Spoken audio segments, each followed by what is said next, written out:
that you had two women officers part of that news conference to go ahead and speak about Operation Sindoor, which is about avenging our Pahalgam widows. And so there was very fitting messaging really in that particular news conference. It speaks volumes of really why this kind of an operation was taken up and about the name Operation Sindoor itself. But as we speak about really the takeaways of that news conference and the footage that's emerged of the strikes that have taken place in the heart of Pakistan and POK, I'd like to also take this across to our reporters, Maushmi Singh, Piyush Mishra, Mir Farid are joining us live on this broadcast.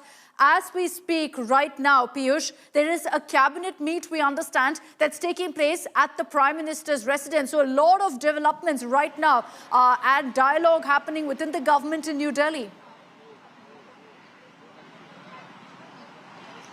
Absolutely, Akshita, and this is the first cabinet meeting which is underway at Prime Minister's residence, and what we are told from our sources is that just before the cabinet meeting, the cabinet committee on security meeting also took place in which four top mantri of the government were present. That meet was chaired by PM Narendra Modi, Defence Minister Rajnath Singh, Home Minister Amit Shah, Jai Shankar, Foreign Affairs Minister and Finance Minister Nirmala Sitharaman were part of the CCS meet, and as we are speaking, the cabinet meeting is going on. Remember that Indian Armed Forces have carried out a retaliatory action against Pakistan, and like you rightly mentioned that yes, a great message has been sent out by requesting the two female officers to brief media on the operations those have been carried out. And remember that in this press conference, the officials were there from Ministry of Foreign Affairs, from Ministry of Defence, and also we saw the two officers from Indian Army and Indian Air Force respectively. So we are now seeing how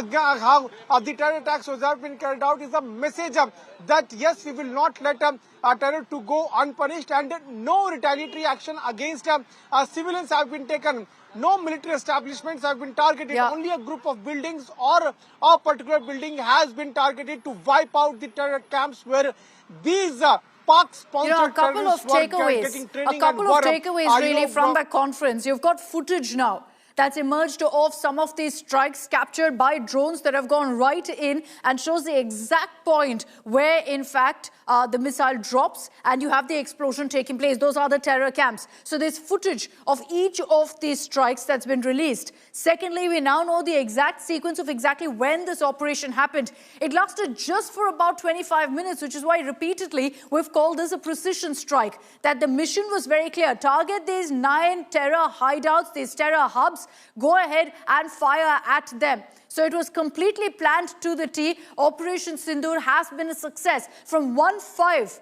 this morning to 1:30, a quick 25-minute operation. You had 9 sites being targeted in one go, decimated, demolished, and with that breaking the backbone of terror groups, the likes of LET, Jaish-e-Mohammed, Hizbul Mujahideen as well. So this is a message that's beyond Pahalgam, that we will no longer tolerate terror being bred on Pakistani soil to come and bleed India. And that's why you saw not just LET, but Jaish also being targeted, Hizbul Mujahideen also being targeted. Now, besides the timeline that we know of, the clear message that's come in from our forces is that not a single civilian establishment in Pakistan has been hit, which is why it's precision strikes. The buildings that they wanted to target are largely terror training sites, are launch pads, and that's exactly what was hit. All surrounding areas completely unscathed, completely untouched. So not a single Pakistan civilian casualty has been reported in these strikes.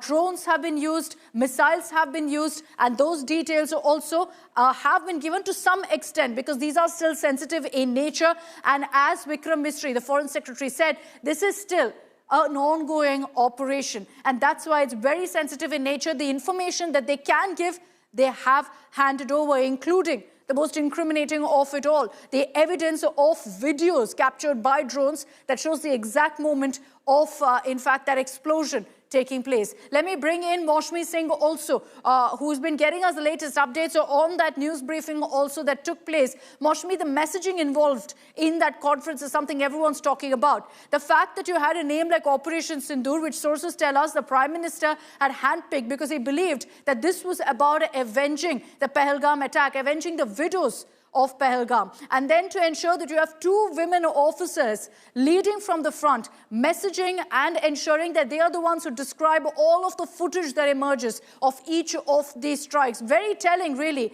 of what really the government intends to send across as a message here.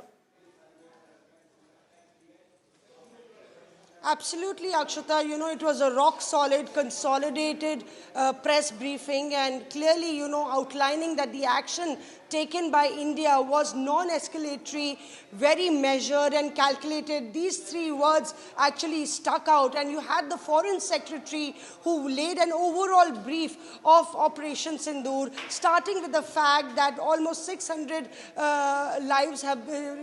soldiers have laid down their lives in preventing terror attacks, and hundreds of civilians have lost their lives and succumbed to terror attacks in Jammu and Kashmir. And then you had those firebrand officers, you know, who detailed the 9 targets that were demolished.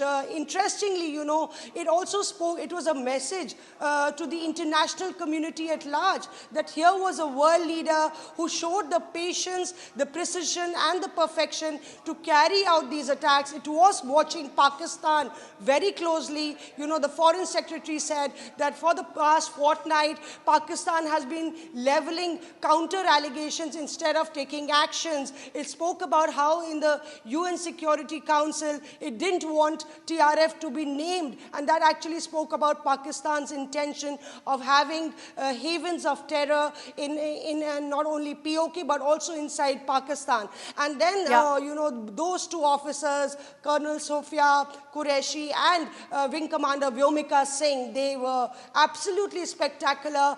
In fact, India, put on the evidence there are 21 terror camps in POK and Pakistan, Akshata, and we've only targeted 9, thereby underlining that Pakistan dare not, you know, indulge in any misadventure. You know, this is a message that's being sent across right now to all of these terror outfits.